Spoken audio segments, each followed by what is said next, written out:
professeur Ismaïla Madior Fall s'interroge sur le bien-fondé de la décision de retrait de la CEDEAO de la part des États de l'AES.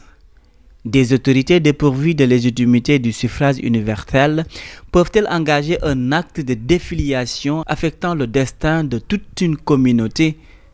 Telle est la question, et le professeur des universités Ismaïla Madior Fall a un pincement au cœur en ce 29 janvier. En effet, cette date marque la date de retrait des États de l'Alliance des États du Sahel de la CEDEAO.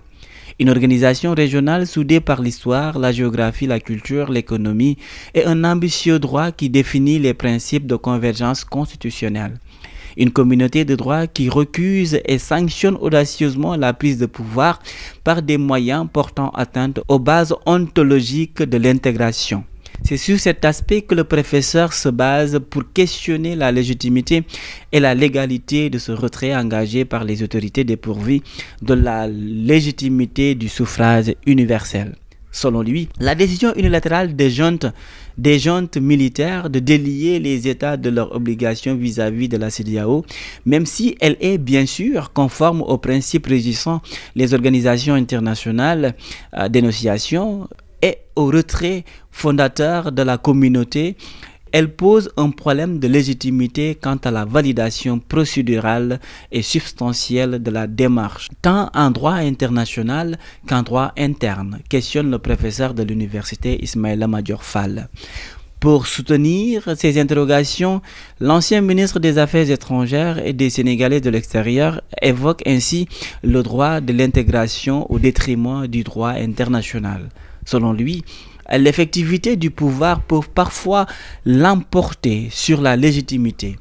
En droit de l'intégration, en revanche, on peut s'interroger sur l'admission authentique des retraits assumés par des autorités investies en violation des textes de la CEDEAO, notamment le protocole de Dakar.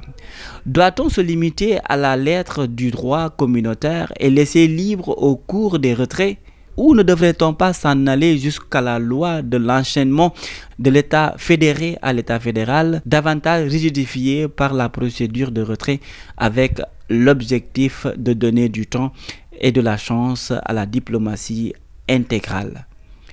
Ce qui pose le débat de la réforme institutionnelle de la CEDEAO après que le retrait s'est éprouvé par l'expérience, poursuit-il. Au-delà de la légalité de la démarche, les retraits spectaculaires et inédits du Niger, du Mali, du Burkina Faso depuis le départ en 2002 de la Mauritanie, qui a envisagé heureusement son retour par la signature en 2017 avec l'organisation d'un accord d'association, doivent être prises au sérieux et subir le traitement judiciaire et politique requis.